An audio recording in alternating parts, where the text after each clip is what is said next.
अस्सलाम वालेकुम व्यूअर्स, मैं नाजिया खान, एक और जान के अंश। आप सब कैसे हैं? उम्मीद करती हूँ कि आप सब ठीक होंगे। आप सबकी दुआ से अल्हम्दुलिल्लाह हम भी बिल्कुल ठीक हैं। तो स्वागत है आपका और जान के अंश की दुनिया में। तो पिछले दिनों आपने आयशा की वीडियो देखी होगी, जो दहेज के कारण प्रताड़ित की जाती थी, जिसकी वजह से उसने अपने आप को ही मिटा दिया। ये हमारे समाज के लिए बहुत शर्मनाक घटना थी। आयशा जैसी ना जाने कितनी लड़कियां दहेज के खातिर रोज मारी जाती हैं। तो आइए जानते हैं कि ये दहेज प्रथा क्या है और हमारे समाज में ये कैसे दीमक का कार्य कर रही है। तो शुरुआत करते हैं कुछ पंक्तियों से। समाज के तरीकों ने ही बनाया बेटी को पराया, समाज के तरीकों ने ही बनाया बेटी को पराया, दहेज हो या कन्या भ्रूण हत्या, अपनों ने ही कहर है बरसाया।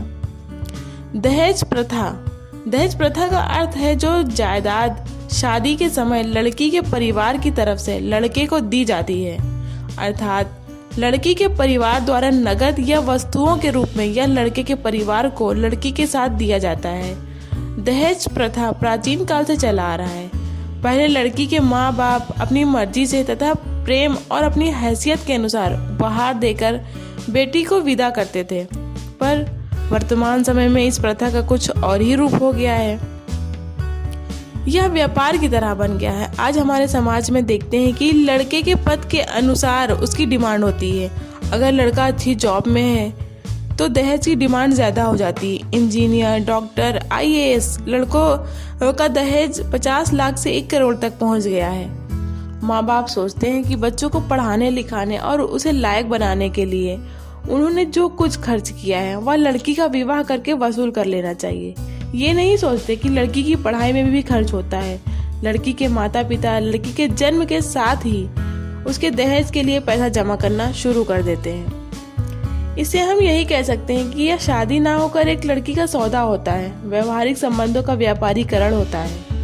पैसे वाले लोग अपनी बेटियों की शादी पर अपार धन खर्च कर देते हैं। उसी की देखा देखी लड़के वाले के पक्ष के लोग गरीब या मध्यम वर्ग के परिवार से भी बड़ी से बड़ी चीजें डिमांड करते हैं। दहेज के कारण पढ़ी लिखी सुंदर सुशील कमाऊ लड़कियों की भी शादी नहीं हो पाती है। मध्यम वर्ग की सुंदर पढ़ी लिखी लड़की से शादी करना नहीं चाहते जो दहेज कम लाएगी। आधुनिक समय में लड़की की श्रेष्ठता उसके गुणों से नहीं बल्कि उसके पिता द्वारा दी जाने वाली दहेज की रकम एवं सामान से की जाती है। आज इसी कारण बेटियों को बोझ समझा जाता है। उनके जन्म पर खुशी नहीं मनाई जाती है। दहेज प्रथा ही कन्या भ्रूण हत्या को बढ़ावा दे रहा है। इसका कारण है कि जब किसी गरीब के घर में लड़की जन्म लेती है तो सोचते हैं कि अच्छे वर्ग के लिए अच्छा पैसा देना होगा, पर आर्थिक स्थिति अच्छी ना होने के कारण पढ़ी लिखी लड़की का शादी अच्छी परिवार में नहीं हो पाती है, जिससे बेमेल विवाह की प्रवृत्ति में बढ़ोतरी होती है। आज भी इस 21वीं सदी में बेटी के जन्म लेते ही ज्यादातर माता पिता के सिर पर चिंता सवार हो जाता है। चिंता इस बात की नहीं होती है कि लड़की की पढ़ाई कैसे करवाएंगे, बल्कि विवाह के लिए दहेज कैसे इकट्ठा करेंगे। आज भी ज्यादातर घरों में बेटी पैदा होते ही वे उनके लिए वह दुख का दिन होता है, क्योंकि इसका सबसे बड़ा कारण है दहेज प्रथा। आज भारत विकासशील देशों में गिना जाता है, परंतु कुछ छोटी सोच और समाज के पुराने रिवाज के प्रचलन हमारे देश को विकसित होने से रोक रहे हैं। हमारी शिक्षा में दोष है या संस्कारों में, पर अच्छे पढ़े लिखे लोग भी देश के मामले में नैतिकता को ताक पर रख देते हैं। लड़की वाले बिक जाएं, पर उनके स्वागत भाग में कोई कमी नहीं होनी चाहिए।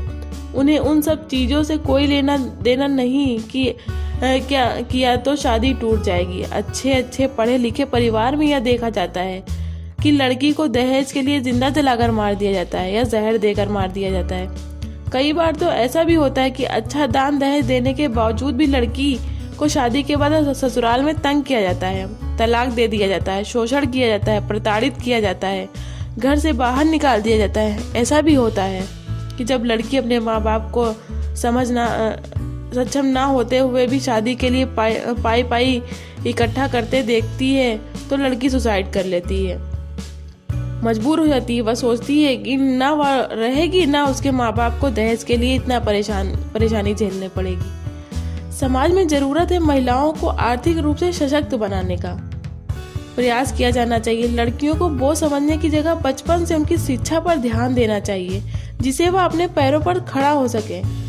दहेज निषेध अधिनियम 1961 आईपीसी की धारा 304 बी और 498 दहेज के लेन देन का निश्चित करते हैं और इसे अपराध घोषित करते हैं। दहेज निषेध अधिनियम में 1983 और 1986 में 2 बार संशोधन किए गए हैं। गैर कानूनी होती हुई है, हमारे समाज में खुले तौर पर राज करती है। दहेज हमारे समाज का एक बहुत बड़ा अभिशाप है। हम सभी लोग को मिलकर समाज की स्वीकृति से लड़ना चाहिए और ना दहेज देंगे और ना दहेज लेंगे, इस विचार को आत्मसात करना चाहिए। जब हम शुरुआत करेंगे तभी परिवर्तन आएगा। यह एक दिन में ठीक होने वाला परिवर्तन नहीं, तभी होगा जब हम लोग इसका मिलकर सामना करें और दहेज के खिलाफ मिलकर लड़ें। इसे जड़ से उखाड़ कर फेंकना होगा, तभी जाके हमारी लड़कियां सुरक्षित होंगी। आखिर में मैं एक ही बात कहना चाहूँगी, लड़की हूँ मैं, नहीं कोई सामान। लड़की हूँ मैं, नहीं कोई सामान, मत बेचो मुझे बाजार के दाम। शेयर मार्केट का मैं कोई दाम नहीं, मेरी जिंदगी इतनी भी आम नहीं। तेरी ही बगिया में खिली हूँ, तितली बनकर आसमां में उड़ी हूँ। मेरी उड़ान को तू शर्मिंदा ना कर, ए बाबुल मुझे देकर दहेज विदा ना कर, मुझे देकर दहेज विदा ना कर। आई होप आपको ये वीडियो पसंद आई होगी। अगर पसंद आई हो तो इसे ज़्यादा से ज़्यादा शेयर करें और लाइक करें और चैनल को सब्सक्राइब करें। बाकी खुश रहें, प्यार बांटें।